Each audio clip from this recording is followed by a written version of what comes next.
Right stand, I'm Anand Narsimhan. First up, viewers, Bharat witnessed record-breaking Deepavali sales this year with the total festive trade touching 6.05 lakh crore rupees, comprising of 5.4 lakh crore in goods and about 65,000 crore in services. And according to the Confederation of All India Traders, this data released in its comprehensive research report on the Deepavali Festival Sales 2025 is based on a nationwide survey across 16 major distribution centers, including state capitals and Tier 2 and Tier 3 cities. This was conducted by the CAIT Research and Trade Development Society. CAIT Secretary or CAIT Secretary General Praveen Khandelwal said that the sale highlights that the GST rationalization and the Swadeshi adoption has inspired both the trading community and consumers alike. He noted that vocal for local and Swadeshi Deepavali resonated deeply with the public, as 87% of consumers preferred Indian-made goods over imported products, leading to a sharp decline in the demand for Chinese items. Traders reported a 25% surge in sales of Bharatiya manufactured products compared to last year. Now, the CAIT Research and Trade Development Society, the research arm of the Confederation of All India Traders, has reported a record-breaking 5.4 lakh crore in Deepavali 2025 sales, marking the highest ever festival season turnover in Bharat's retail and trading history. A 25% jump from last year's 4.25 lakh crore rupees. The nationwide survey, covering 60 major distribution hubs across Tier 1 to Tier 3 cities, highlights a massive surge in consumer spending and trader confidence, largely attributed to Prime Minister Narendra Modi's call of Swadeshi products, or call for Swadeshi products and GST rationalization. The study identifies Modi as a strong brand ambassador for both GST relief and Swadeshi adoption, citing his significant influence on consumer sentiment. The total estimated trade volume recorded 5.4 lakh crore worth of business generated during Deepavali season 2025 in retail trade of Bharat, conducted by non-corporate, non-agriculture sector. So this marks a 25% increase over the 2024 festive sales, that is 4.25 lakh crore. Now, mainline retail accounted for nearly 85% of the total sales, indicating a strong revival of brick and mortar markets. Nearly 87% of consumers preferred Bharatiya-made goods over imported items. Gold and jewelry reported a 10% sales distribution, while grocery and FMCG was 12% up.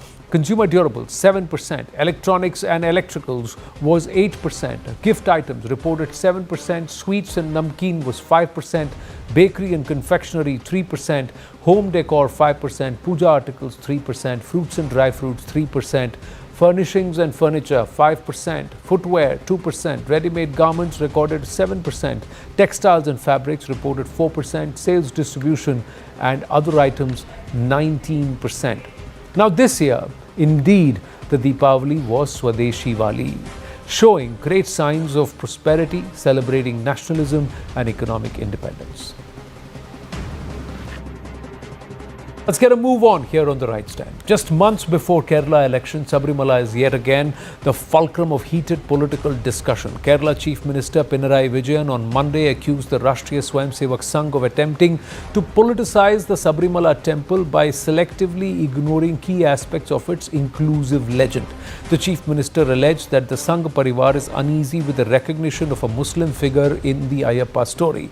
Muslim character Vavar has long been portrayed as a companion of Ayyappa Murthy, though this narrative is increasingly being questioned by devotees and scholars who argue it was inserted into the pilgrimage tradition only in recent times, in the recent decades. Now, a shrine, Vavar, was placed at the Sabrimala and a mosque was established for him in Irumeli, opposite an Ayyappa temple, a development that distorts the original worship of the Ayyappa Murthy and introduces an outsider figure with no authentic link to the deity. This is what the Kerala Chief Minister had to say. ന്യൂനപക്ഷ മതവിഭാഗങ്ങൾ നമ്മുടെ രാജ്യത്ത് ഭരണഘടന അനുസരിച്ച് തന്നെ പ്രത്യേക പരിരക്ഷ നൽകേണ്ടവരാണ്. എന്നാൽ സംഘപരിവാർ ആ പരിരക്ഷയല്ല, എപ്പോഴും ആക്രമണത്തിനാണ് ഉരുമ്പെടുന്നത്. ഇതും നാം കാണണം. നമ്മുടെ നാട് ശാന്തമാണ്. ജാതിഭേദവും മതദ്വേഷവും ഇല്ലാതെ എല്ലാവരും സോദരത്വേന വാഴുന്നൊരു നാടാണിത്. ഈ നാടിനെ ജാതിഭേദവും മതദ്വേഷവുമുള്ളൊരു നാടാക്കി മാറ്റാനാണ് സംഘപരിവാർ സ്വാധീനം കൊണ്ട് ഇടവരിക എന്നത് നാം ആശങ്കയോടെ കാണേണ്ടതായിട്ടുണ്ട്. അപ്പോൾ CPIM LDF മാത്രമല്ല, കേരളീയ സമൂഹമാകെ ഇത് ഗൗരവമായി കാണണം. അമിത്ഷാ പറയുന്നത് പോലെ BJPക്ക് നൽകുന്ന വോട്ട്, ആ ഓരോ വോട്ടും ഈ കേരളത്തിൻ്റെ തനിമയെ തകർക്കാനാണ് ഇടവരുത്തുക എന്നത് തിരിച്ചറിയാനാവണം. അത് തിരിച്ചറിഞ്ഞുകൊണ്ട് So somewhere Pinarayi Vijayan saying that the Sangh Parivar, so he's openly named the RSS, the Sangh Parivar does not want Vavar to be associated with Sabrimala and its traditions, and then he's also lent into the BJP and Amit Shah's motives. So somewhere has the left realized that the BJP is the biggest threat in the coming elections, whereas the BJP is not even a player in Kerala. But more importantly, Sangh, in terms of density of population, districts and presence, has the highest number of shakhas in the state of Kerala. Vivek Srivastava with us, leader of the left, and Sriraj Nair, spokesperson of the VHP, also finds its roots from Kerala. So with us, Sriraj Nair and Vivek Srivastava, namaste, Shubh Deepavali to all of you. Thank you very much. So where's the problem here for Pinarayi Vijayan? What is Pinarayi Vijayan trying to say, Sriraj Nair? And do you agree, disagree with him? Well, Pinarayi Vijayan, the day he has taken over as the chief minister, he has been into appeasement politics, and look at what he is saying. And I fully, I have been to Sabrimala a couple of times. I have my roots in Kerala. I belong to Kerala. And what has Vavar to do there, with Ayyappa? And Islam's history is just 1400 years history. And Lord Ayyappa and his history traces back to centuries. So this has been placed intentionally. In Kerala, the leftists and the Congress government, look at the statement made by Achyutanandan, late Kerala's chief minister, Mr. Achyutanandan. He himself had, shown concerns that in some time Kerala will be a Muslim state. So that was the statement, and that he has, it's on record. So the problem with Kerala CM is that he is into total appeasement politics. We say Swamiye Sharanam Ayyappa, he says Swamiye Bharanam Ayyappa. For him, it is the rule. He wants to continue ruling. There's election in Kerala in 2026, and he wants to continue. He wants to ensure that he wins the election. So all these stunts he is trying to play. Moreover, in Kerala, they have already tried to make Hindus as second-rate citizens and apologetic Hindus. So that's not going to work. Now Sangh Parivar is doing a great job there. There's a major awakening amongst Hindus. That is the area of worry for Pinarayi Vijayan and his comrades. So now Kerala is awakening. So in 2026, they are going to get a tight slap, and CPM, the only state where they are ruling, will be wiped out, and Hindus, nobody can fool Hindus now. What Vavar is a Muslim character, and moreover, the money which is the money in hundis, whatever donations are given by the devotees are going to the Devasam board, and the money which goes at the Vavar Palli, the mosque, that goes to the mosque committee. Why that money is not going to the Devasam board? So they are trying to fool the Hindu community. They want to milk. They want money from the Hindu community, that's all, and they want to crush Hindu Dharma. That they have been doing, the left ecosystem has been doing for decades. Although they have not been able to they have not been successful, and they will never be successful. Now you will see Vishwa Hindu Parishad, Bajrang Dal, Sangh, BJP, they have got good foothold in the state of Kerala. Youth are joining in big numbers. as far as VHP is concerned, RSS is concerned, and even BJP is concerned. There's a strong Bharatiya Mazdoor Sangh presence there. There's a strong ABP presence there. All this is worrying the left ecosystem, and especially Pinarayi Vijayan, who has a Muslim son-in-law, and it's all intentional. They want to weaken the Hindu. They want to divide the Hindus in caste, and that is what they have been doing for many years. Okay. But now a major awakening has happened. Right. Vivek Srivastava. First of all, it is quite amusing when I hear that Mr. Pinarayi Vijayan has got a Muslim son-in-law. If I start naming the BJP leaders who have Muslim son-in-laws, there's going to be trouble for the VHP man. I mean, be it Mr. Subramaniam Swamy or the likes of Shahnawaz Hussain and the Naqvis and so on and so forth. There's nothing wrong if you have a Muslim son-in-law. It's a country where all religions are present. So if a Hindu marries a Muslim, you have a problem. That is what we are against. Appeasement politics is done, Mr. Vivek Srivastava. The problem is Sridhar, let him speak. He didn't interrupt you. So allow him the courtesy of making his point. He is treating the entire Muslim community as his jamais. The entire Muslim community he is treating as his son-in-law. Right. Mr. Sriraj Nair, please. Sriraj, please. Listen to me now. Now this is a battle of ideologies. The Sangh says there is nothing called Dharma Nirpeksh. There is only one religion and the supreme religion, the Sanatan religion. And there is only Panth Nirpeksh, and that is where the battle of ideology starts. We believe Islam is a different religion, Sikhism is a different religion, Buddhism is a different religion. But they say no, Sikhism is not a different religion, Buddhism is not a different religion, Jainism is not a different religion. They are simply offshoots of Hinduism and subservient to the so-called Sanatan religion. Yeah, battle of ideologies, and this is what the fight is all about. They denounce Sufism. Sufism, when Islam came to India, there was Indianization of Islam. If you go to Mazar or the Dargahs, there is a concept of soul. When you listen to the music of Mir Khusro, here at the Dargah of Hazrat Nizamuddin, it is a very different culture which the Sangh doesn't want to idolize. They want to believe only in a 5,000-year-old Sanskriti, but Sanskriti and culture changes with time. What you wear, what you eat, what you talk. We are sitting in an English channel because English is very much a language of India today. It's a part of the culture and Sanskriti. And that is where the battle starts. So when there is a Muslim character which is coming into the story of Ayyappa, there is a problem over here. That is the basic root where the fight is all about. It is not about the text. It is not about the presence. So I mean, the Sangh needs to be clear as to where they want to take India. You cannot just simply start denouncing the entire minorities of this nation and say appeasement. Arey bhai, when this country became, we became independent, Anand, 90% were Hindus. Who's responsible for the state of the country today? Which community? If we were 90% Savarnas like me, हम नहीं कर पाए sir अपने मुल्क को वो हम नहीं बना पाए super power. Let's not blame the 10-15% of the Muslims for it. Let's not run away from the major problems of corruption and simply blame it. Musalman hai to desh gaya. Now, I think you know what. A few observations here. Dharma, Pantha, and Vichara are three different thoughts. You have very conveniently oscillating between Sanskrit and also English, conflated everything.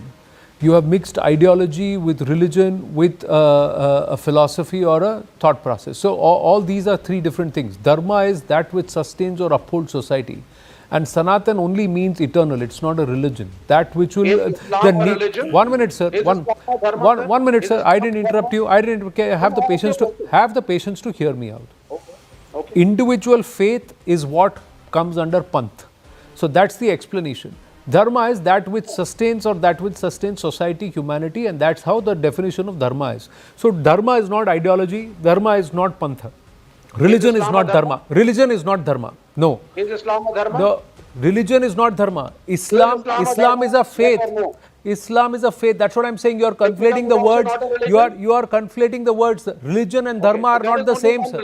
No, Vivek, let's not. Vivek, I think we are all intelligent people. We can allow, and we are all civil people. We can all allow each other person, the benefit of listening to the other person. What I'm trying to say is, by conflating the meaning of one with the other, you are only confusing, and that's where there is misconception. One. Secondly, the issue of raising Wavar right now, sir, is that tell me one Muslim shrine where they have made it mandatory that you have to go to a Hindu temple before going to that Muslim shrine. Have Hindus not worked towards safeguarding mosques and all during the time of Chhatrapati Shivaji? A lot of mosques and local and Muslims, out of his 7 bodyguards, 4 were Muslims. So it's not that Hindus and Muslims have not worked together. In this case, what the argument is, Wavar is only after the 6th century AD. Swami Ayyappa is more than 3,000 years old. The story of Swami Ayyappa. So Ayyappa shrine, the temple is dated for more than 2,500 years old. I'm just saying for a conservative estimate. So Vavar's existence as Ayyappa's friend is itself myth, mithya. It's not itihasa or history. That's the first argument. The second part, why are you making it mandatory for a Hindu devotee to go to a Muslim mosque on the route to a Hindu temple? Tell me one case, if it is about brotherhood, bhaichara, tell me one case where Muslims insist that you have to go to a Hindu temple before you come to a Muslim mosque or to a shrine. Now let me speak on this. So this is the argument that's being made. Sriraj Nair, when Pinarayi Vijayan makes this statement, he is making it in Kerala. Bulk of the Kerala leaders who have come from RSS, they have all voted for the left going forward. Why is he having an issue with the Sangh right now? And why is the Sangh raising the issue of Wavar? Is it actually raising the issue of Wavar? Is it actually telling pilgrims don't go to Wavar? Well, if you see, I myself have had made a video 5 years back. It is not now. And this Wavar issue, the Sangh Parivar, because there was a time where it was not having that much presence. But now for last 5 years, Sangh Parivar has got a very good presence in Kerala, and we all are working towards creating this awareness. This myth has to be destroyed. What has Wavar to do with Bhagwan Lord Ayyappa? And we all, as you rightly said, it's a mythical character just brought in to ensure that they loot money of the Hindu devotees. That has nothing to do with any spiritual entity. And how can Wavar be a friend of Lord Ayyappa? As you rightly said, Ayyappa is more than 3,000 years back. Islam came into existence just 1400 years back. So this is a mythical story just to loot and to make feel Hindu dharma inferior, Hindus apologetic, and this is all left ecosystem.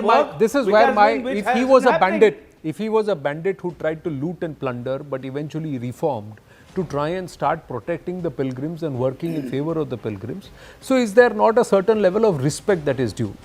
To equalize him with Swami Ayyappa is not fair, is right. But to ensure that their communities can live in harmony, where is profiteering? Where is there this whole aspect of loot and etc.? Where is that coming from, Sriraj? Because in so many songs which are sung for Ayyappa, Vavar Swami is mentioned. So if that was the case, then these songs should not have been allowed to be composed. Kerala Hindus should not be singing these songs. During the Mandalam period, when strict rituals are being observed, at that time these songs are being sung. Why is that happening then? See Anand, as I said, my mother went to Sabrimala 75 years back. I have been to Sabrimala a couple of times. I have been into Vridham for 42 days. My daughter, when she was 8-year-old, I took her to Ayyappa shrine. So it is not that we do. I myself know what, because Vivek may not be knowing because he is from north. I know everything.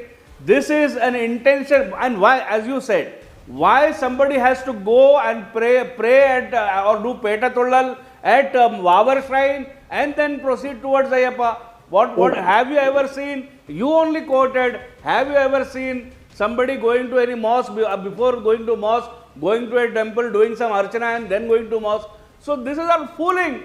This is a left ecosystem which created this hoax couple of years back, and now it has to be. No, but that's not the case, Sriraj. What I'm saying is, the leftism, Marxism came only in the 1900s, right? It did not come at a time when the Vavar Swami shrine was set. And this whole tradition has been there. It's more than even during the British times it used to exist. So it's not a leftist concept. It was accepted to try and bring a certain level of brotherhood. Now, how is that turning into loot is the question. Is there a proof that it's being loot? Do Hindus become less Hindu if they go to the Vavar shrine? There are two sides to this coin. Why go to a Vavar shrine is one part, and if it is really inclusive, then create a tradition and name a tradition where there is that Muslims go to a Hindu shrine before they go to a Muslim mosque. That's not there, so it's not a two-way street. That's correct. But it's not changed the religion, and it's not made someone a less Hindu or less Ayyappa Bhakta, right?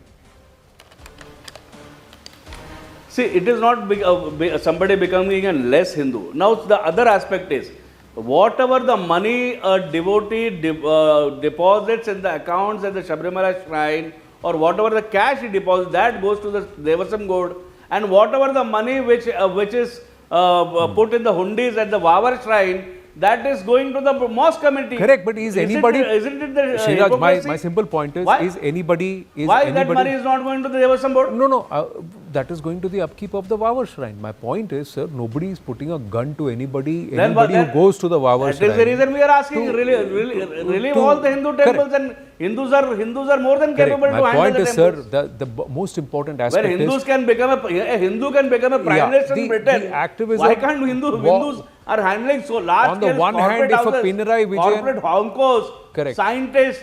Correct. On the one hand, I have to wind up on this note. We've got to take a short break. But viewers, as we wind up, the point is, Mr. Pinarayi Vijayan raising this at this point clearly has a political connotation to it.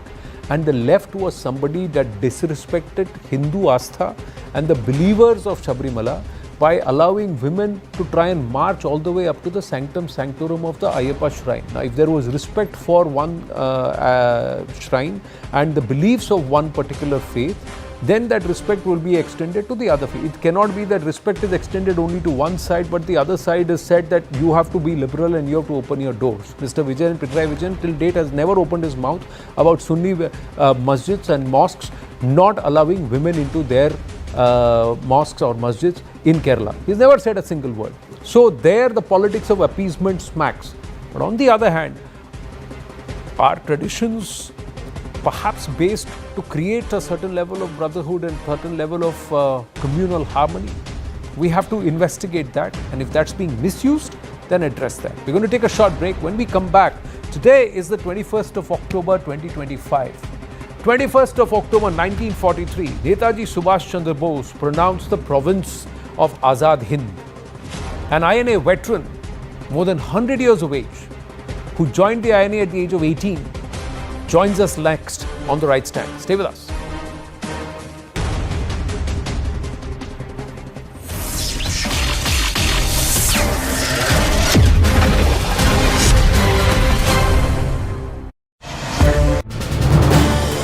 This is News 18 Network.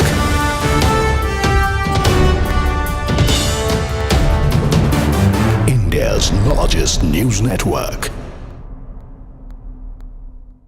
Days after a heated war on X over Bengaluru's infrastructure, Biocon founder Kiran Mazumdar-Shaw met with Karnataka's Deputy CM D.K. Shivakumar. Following the meeting, Shivakumar said that they had an engaging discussion on Bengaluru's growth, innovation and the path ahead for Karnataka's growth story. Meanwhile, Congress government sources have revealed that the Deputy CM has assured Shaw of visits to key areas in the city to engage with industry on improving infrastructure and advised avoiding controversial statements. Meanwhile, industrialist and ex-Infosys CFO Mohandas Pai has criticized the state government, alleging that those questioning poor infrastructure in Bengaluru are being targeted. Rohini Swami brings you more.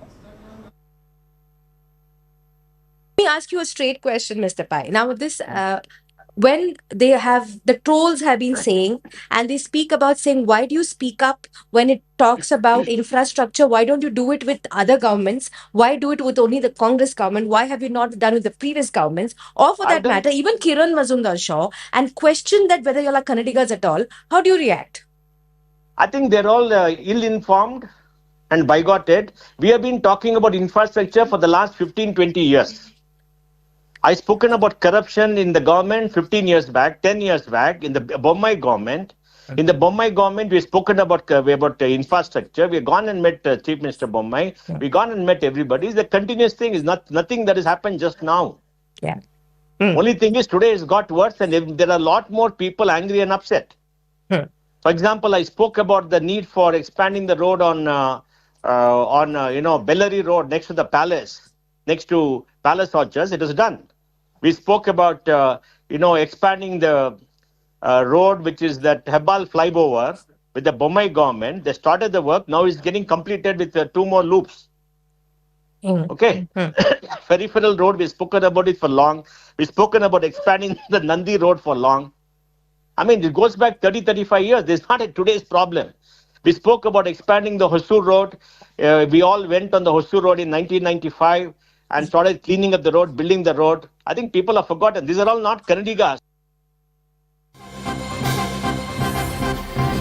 After Biocon founder Kiran Majumdar-Shaw meets Chief Minister Siddaramaiah on Bengaluru's infrastructure issues. Sources told CNN News 18 that Kiran Majumdar-Shaw has highlighted key infrastructural concerns in Bengaluru. This, of course, includes issues with roads, as has also been highlighted by Mohandas Pai, garbage and the city's overall infrastructure. The Chief Minister has now requested Shaw and the industry's cooperation in improving Bengaluru's infrastructure. He's urged all stakeholders to speak carefully on these issues, as their statements carry significant weightage among the public and investors who are looking to invest in not just Bengaluru but Karnataka as a whole. Shaw has in fact emphasized the public outrage over poor infrastructure and roads. She's called for urgent attention. Rohini Swami has been tracking that story for us. She joins me on the phone line as well. Good morning to you, Rohini. If you could take us through the response that's come in after Kiran Majumdar-Shaw highlighted all of those issues and how she has been at the forefront now tackling this problem after Mohandas Pai was attacked. Well, Kiran Majumdar-Shaw and Mohandas Pai have been some of the loudest voices that we have seen, especially when it comes to telling the Karnataka government as to what the pain points are in Bengaluru, especially in its infrastructure. And for the fact that they have been explaining through examples as well. When Kiran Majumdar-Shaw spoke about a Chinese visitor who had come into Bengaluru and asked whether there's any engagement with the government and infrastructure projects at all, because the way the garbage that was seen in the city as well and the pothole roads itself clearly shows that there needs to be a lot of work done. This is something that she's been highlighting, and as well, Mohandas Pai also speaking about it very clearly and telling the government also that these are not criticism of the government, it is criticism of governance and constructive criticism. The fact that they all are looking at building Bengaluru, the people who have been a part of the Bengaluru growth story, there have been people who are from Infosys to Biocon and several other companies. And Bengaluru, if you remember also, the public sector undertakings like BEML and HAL, all of them build Bengaluru as its brand is today. And that is why it is important to keep the name of Bengaluru as one of the global cities and for investors to come in. Here, this meeting with the Deputy Chief Minister, Mr. D.K. Shivakumar, as well as the Chief Minister, Mr. Siddaramaiah, also very clearly shows that there are...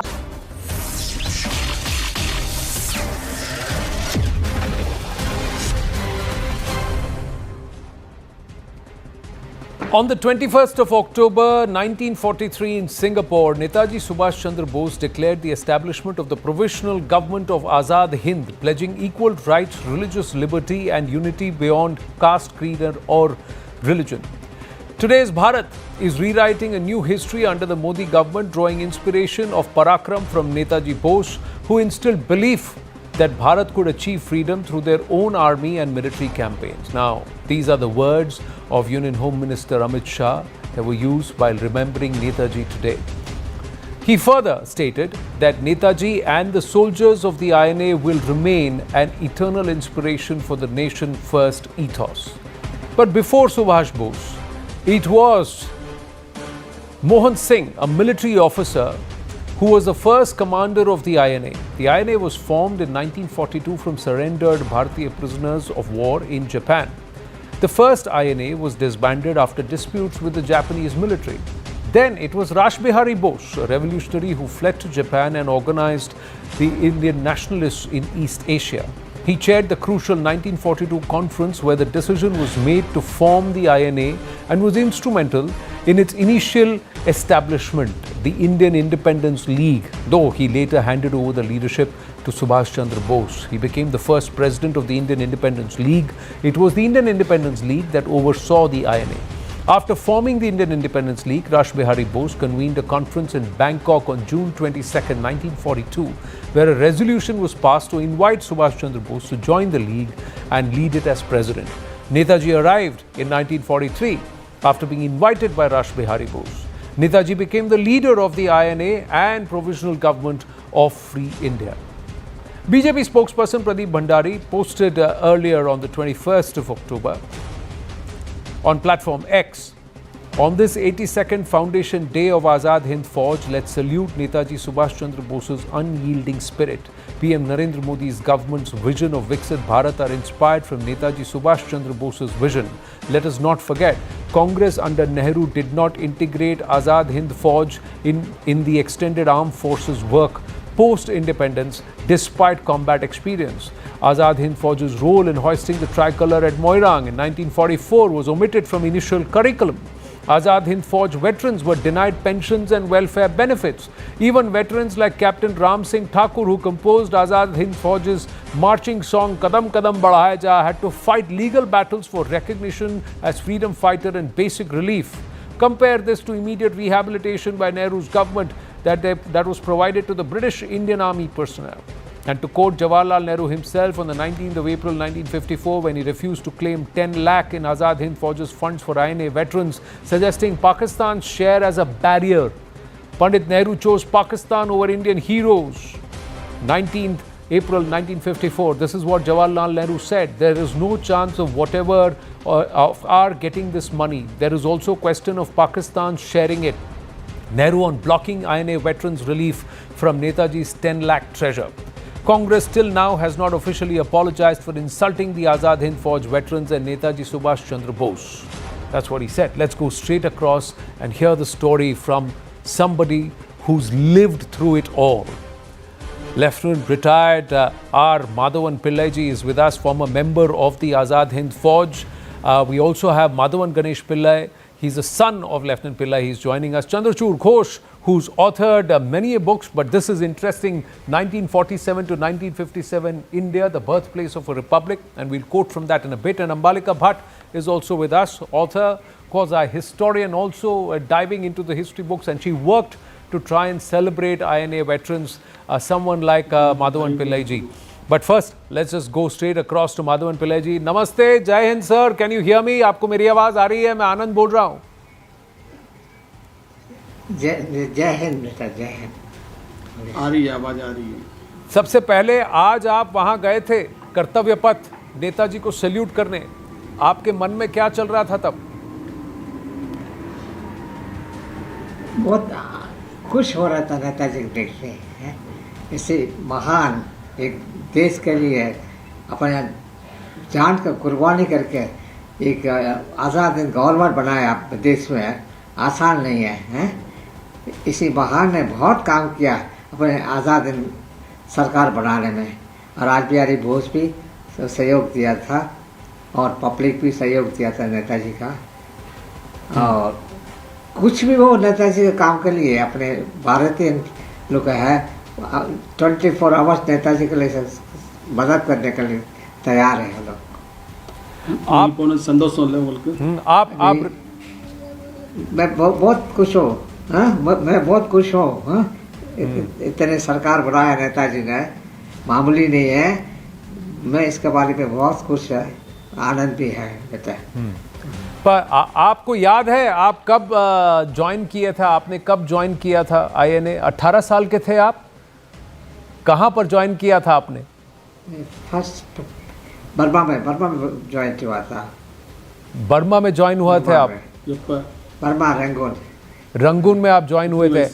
आपको याद है कब कैसे join हुए थे, क्यों join हुए थे? थोड़ा हमारे साथ शेयर करेंगे? शेयर करेंगे जरूर. बताइए. शुरुआत में मैं राज बिहारी बोस के साथ काम किया था. 1942 राज बिहारी बोस वहाँ बर्मा आकर के उन्होंने इंडियन इंडिपेंडेंट लीग का है स्थापना किया था. इंडियन इंडिपेंडेंट लीग, उसी में सब बहुत हिंदुस्तानी लोग उस पर शामिल हुआ. कुछ लोग का उसमें ज्वाइंट हुआ था. उस टाइम राज बिहारी बोस को देखा. 1943 अगस्त जुलाई लास्ट 29 में नेताजी रंगून आया था। हाँ, रंगून मैं बताता हूँ, ये हमारा बर्मा का प्राइम मिनिस्टर डॉक्टर बामो ने उन्होंने वीआईपी चीफ गेस्ट बुलाया था हाँ। इसी फंक्शन में शामिल होने के लिए नेताजी का। उससे मैं बर्मा में मैंने नेताजी को देखा। राज बिहारी का बोस को भी मैंने बताया था, मैं तो INA में भर्ती होने के मेरा खुश हूँ। तक कोई बात नहीं, भर्ती हो जाएगा। और फिर उसके बाद आपने थोड़ा टाइम जेल में भी बिताया। 8 महीने थे ना आप जेल में? जेल ಕೂಡ ಪೋನಿಂಗ್ಲಾ कहते हैं। हाँ, जेल में बेटा मैं तो एक महीने ना, मैंने 100 साल हो गया, थोड़ा सा पहले की माफी नहीं है। हाँ, आप 100 साल की उम्र में इतना 25 शार्प हैं सर। हम तो अभी 50 भी नहीं पहुंचे, हमको इतना याद नहीं रहता जितना आपको रहता है। कोई मानेगा ही नहीं कि आप 100 के हैं। पर बताइए, आपको क्या याद है? जेल में रहने के बाद फिर आप भारत आए थे? मैं बताता जी। नहीं आया, मैं बताता हूँ। जेल में ये कैद किया था मई टू दिसंबर में 5 तारीख का अंग्रेजी ने बंद कर दिया था, दिसंबर तक। इसके बाद जेल से और हिंदुस्तानी को छोड़ दिया। और फिर जब आप यहाँ आए आज़ादी के बाद, आपके साथ कैसा सलूक हुआ, कैसा बर्ताव हुआ, बिहेवियर कैसा था लोगों का? कोई मदद नहीं, कुछ कोई भी हेल्प नहीं किया मेरा कभी। हैं, लोन तक नहीं लिया। किसी का लोन दिया था अपने कांग्रेस वाले के, और INA वाले के को 5 पैसा भी नहीं दिया, लोन भी नहीं दिया, कुछ भी नहीं दिया, कोई मदद भी नहीं किया। मैं इसके लिए कुछ परवाह नहीं करता था। अपने मदद से काम में फाइंड आउट करके काम किया, बच्चा लोग को पढ़ाया, सब चीज़ किया है। पर आप तो ट्रेंड थे, आपको तो सर्विस भी आता था, तो आपको क्यों आर्मी में ज्वाइन नहीं किया? क्या कहा गया था आपको?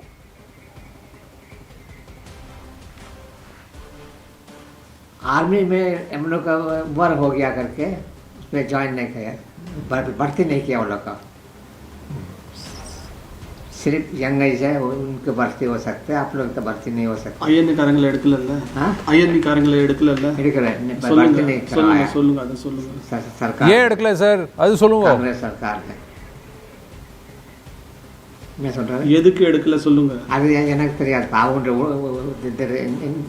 इंटरेस्ट का अंदर का बात मेरा पता नहीं। लेकिन आपको पेंशन दिया गया? INA वाला पेंशन मिला था 1982 में। तो इतना साल कुछ भी नहीं दिया आपको? उस टाइम 47 से 82 तक कुछ नहीं दिया? कर्नल कुछ नहीं दिया। उस टाइम में होम मिनिस्ट्री में OSD officer on special duty में हमारा कर्नल साहब था, उसका नाम है PS रतूरी। उन्होंने ऑफिसर था होम मिनिस्ट्री में, उन्होंने मेरे को बुला करके एप्लीकेशन ले करके उन्होंने बना कर दिया, कर्नल रतूरी ने। नहीं, उनसे मिलना मुश्किल है। और तब तक किसी ने कुछ भी नहीं आपको? आपके जैसे और भी वेटरन्स होंगे, तो आपको समाज में रिस्पेक्ट मिलता था कि आप छुपाते थे अपनी बात को? नहीं, रेस्पेक्ट तो मिलता है, सब बात नहीं। இல்ல அந்த டைம்ல कांग्रेस டைம்ல कांग्रेस का टाइम है, कोई इज्जत नहीं करता INA वाले का, कोई रेस्पेक्ट नहीं है INA वाले का। उन्होंने बोल दिया ना, वो नेहरू जी ने, ये INA वाले के है, सब ये गद्दार है, कोई काम का नहीं है ये लोग का। आज़ादी ने हम लोग को दिलाया, ये लोग को नहीं दिलाया। लड़ाई भी मेरा हो गया था उन लोग से। नेताजी ने उसके वजह से लॉर्ड माउंटबेटन ने आज़ादी दिलाया, आज़ादी दिला करके अपने देश को सब भाग गया। नेताजी का देख करके दर का भारी से भाग गया वो लोग।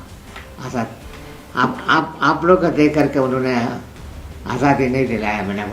बताया था। पर जब नेहरू जी ने आप लोगों को गद्दार बोला तो आपको कैसा लगा?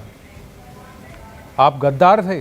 बहुत बुरा लगता, हाँ, बहुत बुरा लगता था बेटा। क्या बोलो, वो उनको पावर में है, हम तो सिविलियन है, हम उसको कुछ नहीं कर सकता, समझा भी नहीं सकता हैं। बोलिए, अभी है मोदी जी बहुत रेस्पेक्ट करता है, सब चीज़ करते हैं आईएनए के बारे में। मैं इसका कभी भी नहीं बोल सकता मोदी जी के बारे में। उन्होंने नेताजी के मेमोरियल बनाया, सब चीज़ बनाया, नेताजी का स्टैचू बनाया, ये सब चीज़ें। इतना सरकार में आया था, हाँ, 12 सरकार बन करके पार्टी वाले लोग का, कोई भी ये नहीं बारे से कुछ नहीं है, नेताजी बारे से कोई सोचा नहीं है। इन्होंने बहुत काम कर रहा है आईएनए के लिए, मोदी जी ने। और यही तो बेटा मेरे नहीं आईएनए सॉन्ग கூட பாடுவாங்களா? अभी तो कदम कदम कदम बढ़ाया जा तो हर रिपब्लिक डे परेड में बजता है, वो तो आईएनए का गाना है। हाँ, अभी ये भी गाएंगे। मैं गाऊंगा। हाँ, गाइए ना। भी हो, माफ कर देना बेटा, ठीक है? नहीं नहीं, प्लीज गाइए। कदम कदम बढ़ाया जा, खुशी के गीत गाया जा, ये जिंदगी ये कौम गीत को लुटाया जा। तू शेर हिंद आगे बढ़, मरने से फिर भी तू ना डर, उठा के दुश्मनों का सर, जोश से वतन बढ़ाया जा। कदम कदम बढ़ाया जा, खुशी के गीत गाया जा, ये जिंदगी ये कौम गीत को लुटाया जा। तेरी हिम्मत बढ़ती रहे, खुदा तेरे सुनता रहे, जो सामने अड़े तेरे तू खाक में मिलाया जा। कदम कदम बढ़ाया जा, खुशी के गीत गाया जा, ये जिंदगी ये कौम गीत को लुटाया जा। चलो दिल्ली पुकार के, कौमी निशान संभाल के, लाल किले पे गाड़ के लहराया जा, लहराया जा। कदम कदम बढ़ाया जा, खुशी का गीत गाया जा, ये जिंदगी ये कौम गीत को लुटाया जा। जय हिंद, जय हिंद, जय हिंद, जय हिंद। आपका जज्बा देख करके मेरे आंखों में आंसू आ रहे हैं। कितना पैशनेटली आपने गाया है। 100 years of age, Chandrachud and Ambalika, thoda please bear with me. I want to listen to him speak a little more and say a little more. एक बात बताइए माधवन पिल्लई जी, कभी आपने लोगों को समझाने की कोशिश नहीं की कि जो लोग जिंदगी है कौम की तू कौम पे लुटाए जा गा रहे हैं, वो गद्दार कैसे हो सकते हैं? हाँ, वो कभी नहीं गद्दार तो नहीं बन सकते। वो तो बोलने वाला को पता होना चाहिए ना। हाँ, who is saying the words using, he should know about. He must not say like that. कुछ भी हो गया बेटा, मैं माफ कर देता हूँ सबका। मेरा भी उम्र हो गया, सब हिंदुस्तान में सब पीसफुल से जीना है, पीसफुल से रहना है। Unity, faith and sacrifice Netaji ने सिखाया सिद्धांत, उसी से चलो हम एकता से देश का मजबूत कर सकते हैं। आप तो माफ़ कर देंगे, लेकिन आपके बच्चों को भी इसके वजह से तकलीफ झेलनी पड़ी, मुश्किलें झेलनी पड़ी।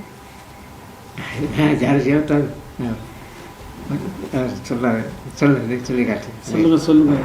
बात तो बिल्कुल सही कह रहे हो आप। पर पूरा एक जनरेशन का फर्क पड़ गया। पर और एक और बात बताइए गणेश, मैं आपसे जानना चाहता हूँ, सिर्फ Madhavan Pillai ji is not there in your family, और भी हैं। आपने मुझे बताया कि there was somebody even in the mahila fauj. मेरी यस, हाँ, रानी झांसी रेजिमेंट पे कामाची अम्माल करके थी, जो मेरी वाइफ की दादी थी, वाइफ की दादी हैं। और ऐसे ही और भी हैं, बहुत परिवार के लोग थे जो आगे आकर बोले नहीं और चल बसे।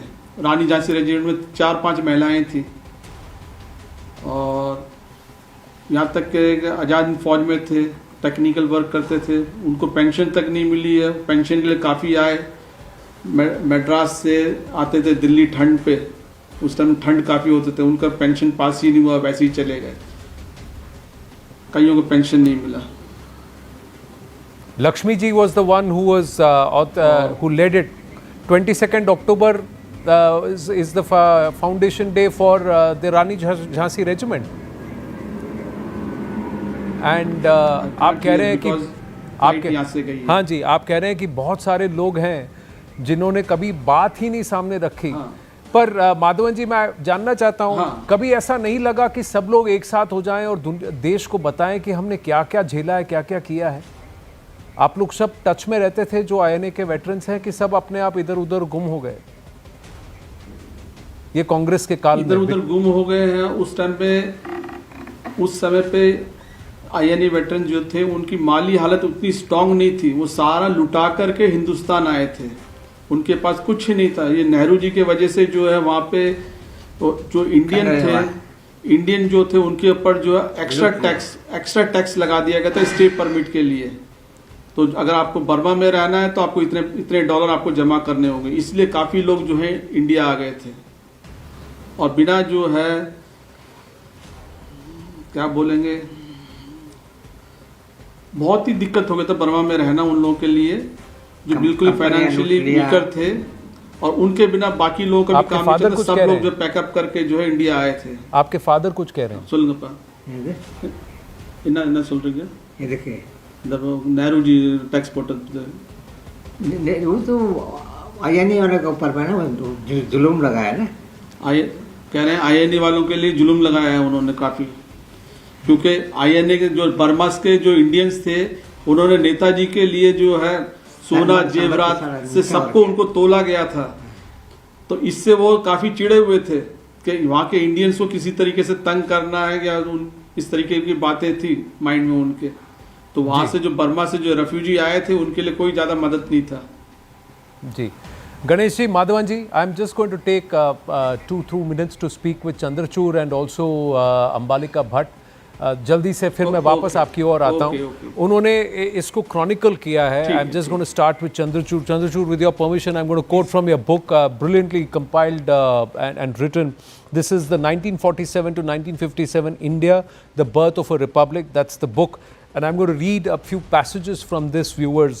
Please bear with me. Look at what is chronicled and what's accepted. Page number 24, and I read this passage. Nearly a decade later, in February 1955 interview with BBC's Francis Watson, Dr. Bhimrao Ambedkar, so to all the Ambedkarites, wondered, I don't know how Mr. Attlee suddenly agreed to give India independence. That is a secret that he will disclose in his autobiography. None expected that he would do that. Ambedkar told the BBC that from his own analysis, he had figured out what had convinced the Labour Party to take the decision to free India. And this is the part. The national army that was raised by Subhash Chandra Bose, the British had been ruling the country in the firm belief that whatever may happen in the country or whatever the politicians did, they could never be able to change the loyalty of soldiers. That was one prop on which they were carrying on the administration, and that was completely dashed to pieces. So Baba Saheb Ambedkar credits this to the INA and to Netaji Bose. Then, in October 1956, 2 months before Ambedkar passed away, Attlee himself disclosed the reason to Fani Bhushan Chakravarti, the Chief Justice of Calcutta High Court and acting Governor of West Bengal. In a private conversation, Chakravarti recounted that he'd heard from Attlee in a handwritten letter to the historian Ramesh Chandra Mazumdar or R.C. Mazumdar. The INA activities of Subhash Chandra Bose, which weakened the very foundation of the British Empire in India, and the RIN mutiny, that is the Royal Indian Navy, which made the British realize that Indian armed forces could no longer be trusted to prop up the British. Again, Justice Chakravarti, the first Indian to become permanent Chief Justice of India's oldest court, also asked Attlee about the extent of Gandhi's influence in the British decision to quit India. In Chakravarti's words, hearing this question, Attlee's lips became twisted in a sarcastic smile as he slowly chewed out the word "minimal."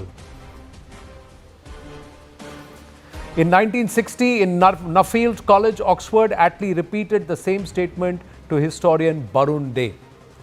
So multiple times this was accepted that the Indian National Army, the Azad Hind Fauj, was responsible for the British realizing that their time in Bharat is up. Chandrachud Ghosh, a veteran, is there at 100 years, and he rues the fact that a large part of his life that he had committed to serving the country with Netaji, he was branded Gaddar. Well, Anand, thanks for reading out that passage. As far as I am concerned, I feel very proud to be in the same panel as Madhavanji. It's an honor, it's an experience, and I hope I carry that conviction, that courage, that ability to sing Kadam Kadam Badha Jai if I ever reach 100, and keep in mind all the finer details. But I mean, the contribution of INA is well documented now, and people are more or less aware than what they were a decade ago. What I would like to highlight in front of you tonight is probably that was also the first scam before independence, because what we forget often is a huge amount of money raised for the relief of the INA soldiers by the Congress party. What Madhavanji said, that and it is true, it is well known that the INA soldiers never got any official relief until the mid-1970s, 1980s, because they were not given that status of freedom fighters. And before transfer of power, the Congress kept speaking in the tone that the INA soldiers should form the nucleus of the Indian Army of Independent India. But as soon as power was transferred, they changed their position, they changed their stance. Then it became that the INA soldiers cannot be recruited into the army. But for the relief committees were set up by the Congress party. Huge amount, lakhs of rupees in those days were raised. Separately, lakhs of rupees were raised by each periodical, newspaper, and they all deposited the money with the Congress party. What happened to those lakhs of rupees in the 1945-46 we are talking about? I don't know, I have no idea how much it is valued now. It was never audited, it was never, and no account was given. Nobody ever asked any question, because I mean the whole story got lost. It was suppressed. True. So what happened to that money? We don't know. Don't know. And what happened to the 10 lakhs that was part of the Netaji fund? The Azad Hind fund, 10 lakh rupees, which Nehru is quoted saying that I can't touch that, and Pakistanis have a share of this. What happened to that money? Exactly. The treasure, the INA treasure has been, I mean, that issue has been highlighted. We have discussed about it. But the INA relief fund, how much was raised? How much was spent? How was it spent? Who all benefited? It has never been audited, never been accounted for, and no questions have ever been asked. And these are veterans who are saying they got nothing because they were branded Gaddar. They didn't even get a loan. That is what just now Madhavan Pillai ji said. Ambalika ji, thank you for your patience. Yes.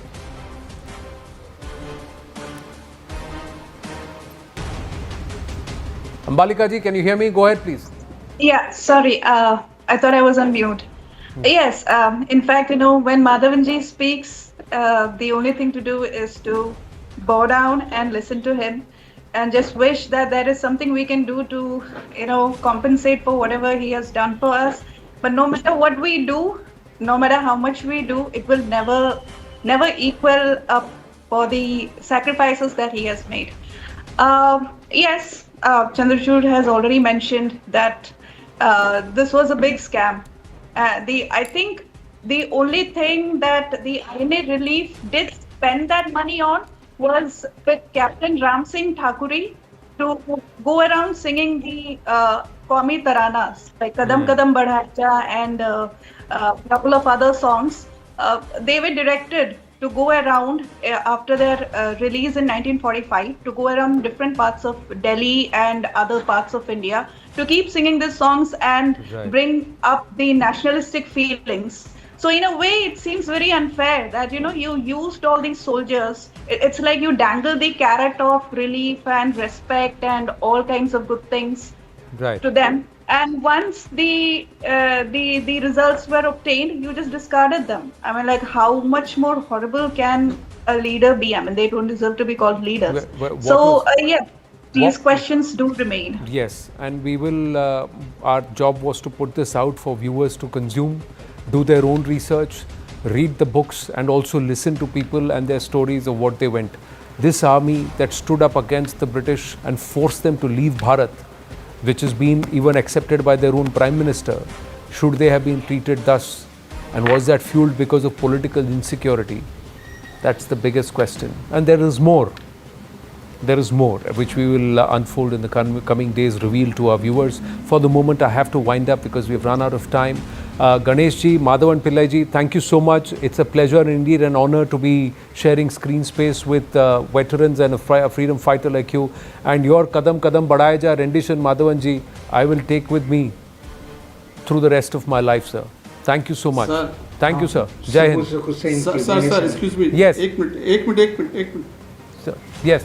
वो पहला हमारा national anthem गाना चाहते हैं, first national anthem. Sir, I have really run out of time. Time हो तो. I'm so, my sincere apologies. We are on a live broadcast, but we will try and connect again soon. We'll do that. ये वादा मैं आपको कर रहा हूँ, जल्द करेंगे. Thank you so much. नमस्ते.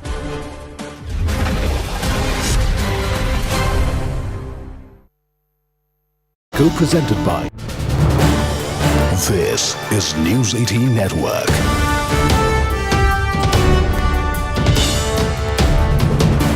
India's largest news network. Days after a heated war on X over Bengaluru's infrastructure, Biocon founder Kiran Majumdar-Shaw met with Karnataka's Deputy CM D.K. Shivakumar. Following the meeting, Shivakumar said that they had an engaging discussion on Bengaluru's growth, innovation and the path ahead for Karnataka's growth story. Meanwhile, Congress government sources have revealed that the Deputy CM has assured Shaw of visits to key areas in the city to engage with industry on improving infrastructure and advised avoiding controversial statements. Meanwhile, industrialist and ex-Infosys CFO Mohandas Pai has criticized the state government, alleging that those questioning poor infrastructure in Bengaluru are being targeted. Rohini Swami brings you more.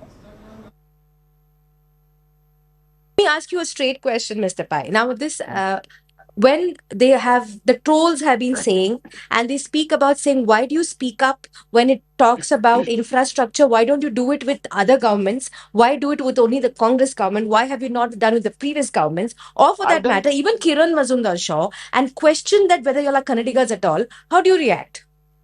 I think they're all ill-informed and bigoted. We have been talking about infrastructure for the last 15-20 years. I've spoken about corruption in the government 15 years back, 10 years back, in the Bommai government. In the Bommai government, we've spoken about infrastructure. We've gone and met Chief Minister Bommai. We've gone and met everybody. It's a continuous thing. It's nothing that has happened just now. Yeah. Only thing is, today it's got worse and there are a lot more people angry and upset. For example, I spoke about the need for expanding the road on Bellary Road next to the palace, next to Palace Orchards. It was done. We spoke about, expanding the road, which is that Hebbal flyover with the Bommai government. They started the work. Now it's getting completed with 2 more loops. Okay. Peripheral road, we've spoken about it for long. We've spoken about expanding the Nandi road for long. I mean, it goes back 30-35 years. This is not today's problem. We spoke about expanding the Hosur road. We all went on the Hosur road in 1995 and started cleaning up the road, building the road. I think people have forgotten. These are all not Kannadigas. After Biocon founder Kiran Majumdar-Shaw meets Chief Minister Siddaramaiah on Bengaluru's infrastructure issues, sources told CNN News 18 that Kiran Majumdar-Shaw has highlighted key infrastructural concerns in Bengaluru. This, of course, includes issues with roads, as has also been highlighted by Mohandas Pai, garbage and the city's overall infrastructure. The Chief Minister has now requested Shaw and the industry's cooperation in improving Bengaluru's infrastructure. He's urged all stakeholders to speak carefully on these issues, as their statements carry significant weightage among the public and investors who are looking to invest in not just Bengaluru but Karnataka as a whole. Shaw has in fact emphasized the public outrage over poor infrastructure and roads. She's called for urgent attention. Rohini Swami has been tracking that story for us. She joins me on the phone line as well. Good morning to you, Rohini. If you could take us through the response that's come in after Kiran Majumdar-Shaw highlighted all of those issues, and how she has been at the forefront now tackling this problem after Mohandas Pai was attacked. Well, Kiran Mazumdar-Shaw and Mohandas Pai have been some of the loudest voices that we have seen, especially when it comes to telling the Karnataka government as to what the pain points are in Bengaluru, especially in its infrastructure. And for the fact that they have been explaining through examples as well. When Kiran Mazumdar-Shaw spoke about a Chinese visitor who had come into Bengaluru and asked whether there's any engagement with the government and infrastructure projects at all, because the way the garbage that was seen in the city as well and the pothole roads itself clearly shows that there needs to be a lot of work done. This is something that she's been highlighting, and as well, Mohandas Pai also speaking about it very clearly and telling the government also that these are not criticism of the government, it is criticism of governance and constructive criticism. The fact that they all are looking at building Bengaluru, the people who have been a part of the Bengaluru growth story, there have been people who are from Infosys to Viacom and several other.